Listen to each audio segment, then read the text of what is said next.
Wow.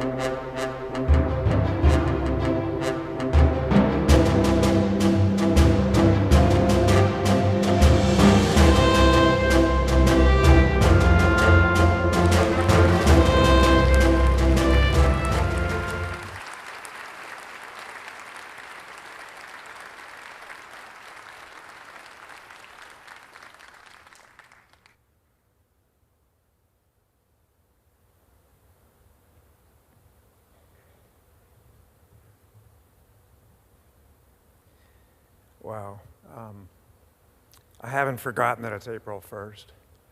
And so far the shoe hasn't dropped. Good afternoon, Admiral Carter and Admiral Natter, and members of the brigade and distinguished co-awardees. I'm really humbled for this. I kept track of the carrier landings between Admirals Carter and Natter, and there's more than 3,000 between them. So I'm humbled and honored to be here on the same stage with these heroes. I am somewhat of an outsider, a cancer researcher from the Naval Academy with no wartime decorations.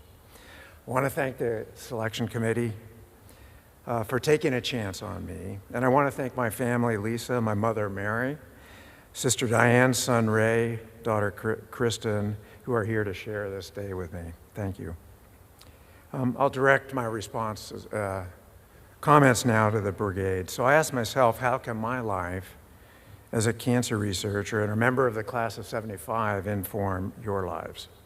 One of my messages to the brigade is that your training in Annapolis is preparing you for careers you can't even imagine. I can say with certainty that my time here has prepared me in a tremendous way for everything that has happened in my life.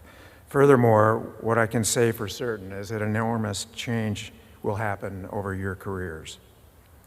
I've decided to discuss 4 lessons for my life that might apply to you. Lesson number 1 is that the lessons outside of the classroom may be more important than those inside the classroom.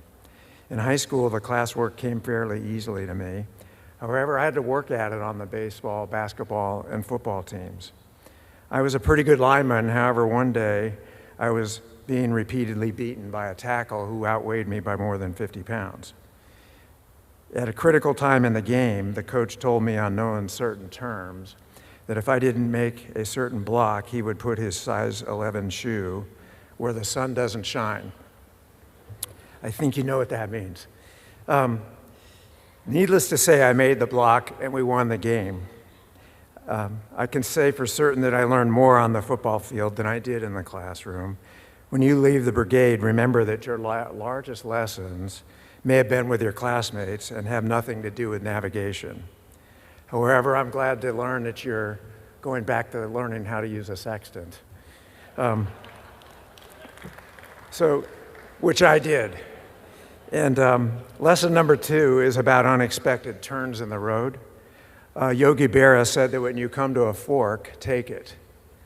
In 1971, I was admitted to Stanford where I thought I would major in chemistry. However, I got a draft number of 50 and thought that it would be better to come to Annapolis, and I matriculated in the class of '75. I'm quite certain that had I not gone to the Naval Academy, I would have had a productive career as a chemist, but that I would have never developed new cancer therapies. It was only the road through the academy that led me to cancer research. You have to take the unexpected changes in life and look at them as opportunities. Lesson number 3 is about low-hanging fruit.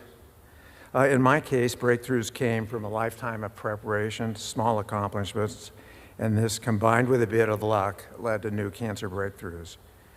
When I arrived at Annapolis, I thought my academic concentration would be in science and engineering. The notion that I would end up in cancer research never entered my mind. At the end of my plebe year, however, I was selected for the pre-medical program and ended up as one of 8 in our class to go to medical school and eventually joined the Navy Medical Corps. I completed medical training in 1983. The Navy sent me to learn the new technology of bone marrow transplantation. This was to build a capability to treat limited nuclear casualties, such as could be encountered on a submarine or in Fukushima, for instance. So I became a leukemia specialist only to have the program canceled when I returned back to the Naval Research Labs in the 1980s due to the resolution of the Cold War. As a result, the Office of Naval Research assigned me to work on infections such as malaria and HIV rather than leukemia and bone marrow transplantation. I spent 10 years doing research in HIV that was funded by the Office of Naval Research. It was only later when I retired and went to the University of Pennsylvania in 1999 that my unique skill set of having learned much about HIV virology could be then applied to cancer therapy. In my case, the low-hanging fruit was being trained as a leukemia specialist and having learned unrelated fields of virology and HIV immunology. That created low-hanging fruit and allowed us to develop the therapies for cancer that you have seen and that are based on HIV virology. The current jargon in describing this is that bringing together orthogonal disciplines to bear on a problem can then solve previously unsolved problems. Lesson number 4 is about turning dark days into opportunities. Cancer now causes more deaths than atherosclerosis, stroke, and myocardial infarctions. It is safe to say that each one of you will be touched by cancer in some way during your lives. I have been most recently touched up here by a surgeon for skin cancer, so stay out of the sun and grow hair. In my case, I began with a June week wedding, a happy marriage, and 3 lovely children, including my son Ray, who is here. My wife was diagnosed with metastatic ovarian cancer just as I was promoted to captain.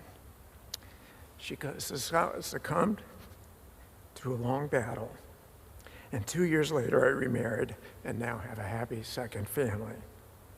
During those challenging days, I learned that your friends and classmates will keep you going. Larry Warrenfeldt, thank you. I now devote